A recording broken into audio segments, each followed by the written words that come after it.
Today on this video, we are going to talk about how to build Yoimiya. We'll go deep dive into her abilities and her talents.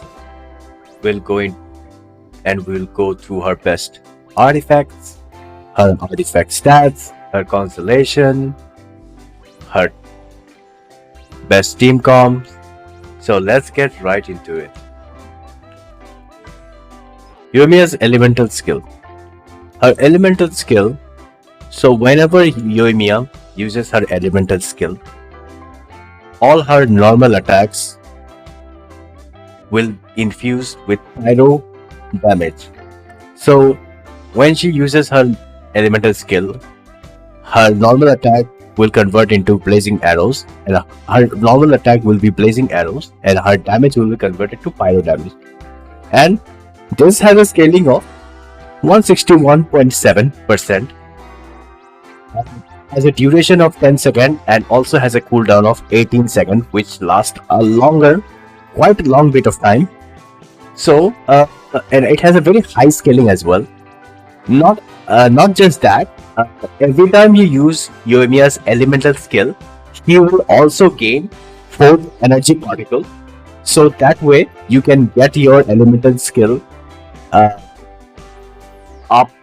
The time of elemental skill is very flexible and very manageable, and that is why her elemental skill is very insane. And all of Yoimiya's main source of damage comes from her elemental skill and through her normal attack. So that you have to keep that in mind. Her elemental burst.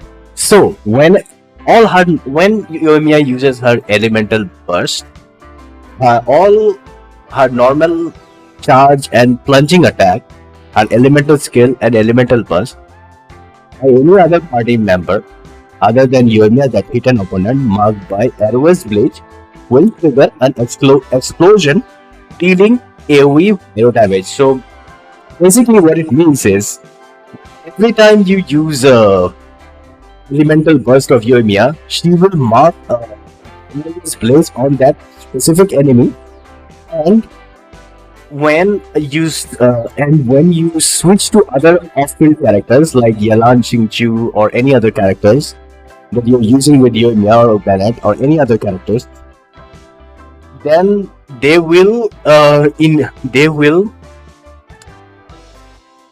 react with that arrow's blaze. So let's say their element is Pyro, they will let's say their element is either most likely Hydro, they will infuse with that arrow's blaze. So the off-field characters will also react with that mark that Yoimiya just put on that target. So that is actually really good. And not just only that, every time you use Yoimiya's elemental skill, every shots that she has on the enemy, she will gain pyro damage bonus by 2%. It has a stack of 10 stack. So 10 into 2 is basically 20%. So every time you use Yoimiya's skill, she will gain pyro damage. Not only just that, she will also gain 20% boost, which lasts for 2 seconds. So that is actually also good. And her second passive is basically every time you use Yoimiya's elemental burst, she will gain 10% attack boost, and it has and each stack increases attack by 1%. So basically, when you use elemental burst of Yoimiya, after you use that, she will gain a 10% attack boost, and it will not only be implemented to Yoimiya, other characters will also gain 10% attack boost. So other off-field characters beside Yoimiya, they will also gain 10% attack boost from this passive talent. Let's talk about Yoimiya's best weapon. Her best weapons is by far her signature weapon, Thundering Pulse. It has a very high base attack. It gives 608. It has a main stat crit damage of 66.2. And the reason why this weapon is so highly recommended for Yoimiya because on the passive it increases attack by 20%, and with every three, it has three stats. It has level 1, level 2, level 3, and every time you use Yoimiya's elemental skill, she will gain a total of 76% of attack damage boost. So that is the reason why this weapon is highly recommended. And there is other weapon that is by far her second best weapon. If you don't have Thunder Impulse, then you can use Rust, because with Rust it increases normal attack damage by 70% and decreases charge attack by 10%. So let's just leave charge attack, because that is not what we focused on. We are focused on normal attack, so that is actually really good. And this weapon, if you have R5 of Rust, this weapon can even go on par with her signature weapon. So if you don't have a signature weapon, then this weapon is your second best option. I would not recommend any other weapon. I will only recommend these two weapons. Alright. We're going to talk about her best artifacts. Her best artifact is by far the only best is Shimenawa. Shimenawa, with the 2-piece, you gain 18% attack boost. Not just that, with the 4-piece, every time Yoimiya uses elemental skill, she will gain her normal charge and plunging attack will gain 50% damage for 10 seconds. So her Yoimiya's elemental skill has a cooldown of 18 seconds, and this has increases by 15 seconds. So just calculate how much damage you are gonna do with the 4-piece passive of this artifact. Alright, let's talk about Yoimiya's artifact stats. The stats that you want to focus on Yoimiya is critical damage and critical rate and attack percentage and EM.